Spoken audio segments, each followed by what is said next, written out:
കാസർഗോഡ് കുമ്പളയിൽ വൻ മോഷണം. നായ്ക്കാപ്പിലെ അഡ്വക്കേറ്റ് ചൈത്രയുടെ വീട്ടിൽ നിന്ന് 29 പവൻ സ്വർണ്ണാഭരണങ്ങളും 25,000 രൂപയുടെ വെള്ളി ആഭരണങ്ങളും മോഷണം പോയി. വീട്ടുകാർ ഇന്നലെ രാത്രി ഉത്സവത്തിന് പോയപ്പോഴായിരുന്നു സംഭവം. അരുൺ പാറക്കൽ കാസർഗോഡ് നിന്ന് വിശദാംശങ്ങളുമായുണ്ട്. അരുൺ പറയൂ. ഇന്നലെ രാത്രിയാണ് ഈ മോഷണം നടക്കുന്നത്.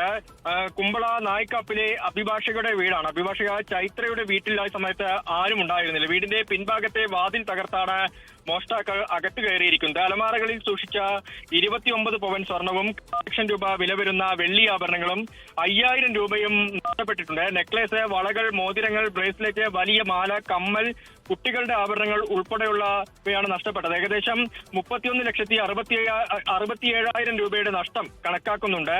ഇന്നലെ രാത്രി വൈകിട്ട് 6:30 മണിക്കും 8 മണിക്കും ഇടയിലാണ് ഈ മോഷണം നടന്നത് എന്നാണ് മനസ്സിലാക്കാൻ സാധിക്കുന്നത്. പ്രദേശ് ഡോഗ് സ്ക്വാഡും വിരല ഒക്കെ പരിശോധന നടത്തിയിട്ടുണ്ട്. കുമ്പള പോലീസ് കേസെടുത്ത് അന്വേഷണം ആരംഭിച്ചിട്ടുണ്ട്. CCTV ദൃശ്യങ്ങളുടെ അടിസ്ഥാനത്തിലാണ് നിലവിൽ അന്വേഷണം നടക്കുന്നത്. ലോകത്തെവിടെയായാലും ഏത് സമയത്തും 24 വാർത്തകളും ഓഗ്മെന്റഡ് റിയാലിറ്റി പാക്കേജുകളും എക്സ്പ്ലെയിനറുകളും വിശദമായി കാണാൻ ഞങ്ങളുടെ YouTube ചാനൽ നിങ്ങൾക്ക് സബ്സ്ക്രൈബ് ചെയ്യാം.